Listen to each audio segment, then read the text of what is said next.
મકર સંક્રાંતિ દરમિયાન પ્રતિબંધિત ચાઇનીઝ દોરીના ઉત્પાદન અને વેચાણને રોકવા સુરત પોલીસ દ્વારા ચલાવવામાં આવતી કાર્યવાહી દરમિયાન પોલીસ કમિશનર શ્રી અનુપમસિંહ ગેહલોતના માર્ગદર્શનમાં એસઓજી ટીમે પાંડેસરા વિસ્તારમાં એક ફેક્ટરી પર રેડ કરી કિંમત ₹2,18,06,750નો મોટો મુદ્દામાલ જપ્ત કર્યો છે। મળતી માહિતી મુજબ નાયબ પોલીસ કમિશનર શ્રી રાજદીપસિંહ નકુમના માર્ગદર્શન અને પોલીસ ઇન્સ્પેક્ટર શ્રી એસઓજીની સૂચનાને અનુસરીને એસઓજીની વિવિધ ટીમોએ શહેરમાં ચાઇનીઝ દોરીની તપાસ કાર્યવાહી ચલાવી હતી।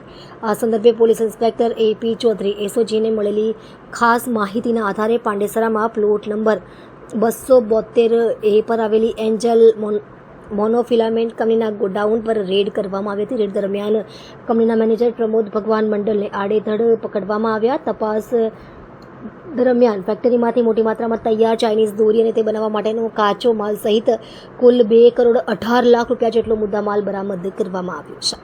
પાંડેસરાની અંદર એસઓજીને એવી માહિતી મળી હતી કે એક ચાઇનીઝ દોરીની એક ફેક્ટરી ચાલી જાય છે।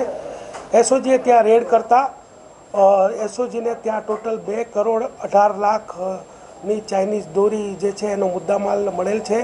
આખી ફેક્ટરી સીલ કરવામાં આવેલી છે અને આ સબબની જે પાંડેસરા પોલીસ સ્ટેશનના સ્ટાફની પણ મદદ લીધેલી અને બંને સંયુક્ત ટીમોએ રેડ કરેલી અને જાણવાજોગ નંબર 77/2025 દાખલ કરેલી છે।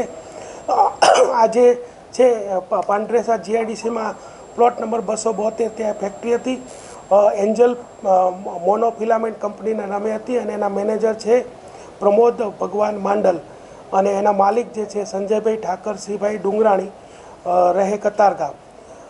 હાલમાં જે છે એને જાણવાજોગ દાખલ કરે છે। ત્યારબાદ જે પ્રોસિજર છે આખી ફેક્ટરી સીલ કરવામાં આવેલી છે।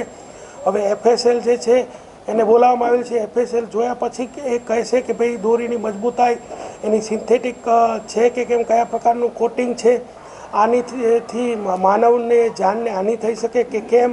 પછી જીપીસીબી ને પણ બોલાવવામાં આવેલા છે અને વન સંરક્ષણ અધિકારી તથા જીએસટી અધિકારી આ તમામ વિભાગોને જાણ કરવામાં આવી છે। આ તમામ વિભાગો જ્યારે એની વિઝિટ કરી અને જે રિપોર્ટ આપશે એના અનુસંધાને આગળ બીએનએસની જે જોગવાઈ તથા ગુનાહિત મનુષ્યવધની જે કલમો છે એને અનુસંધાને ગુનો દાખલ કરવામાં આવશે।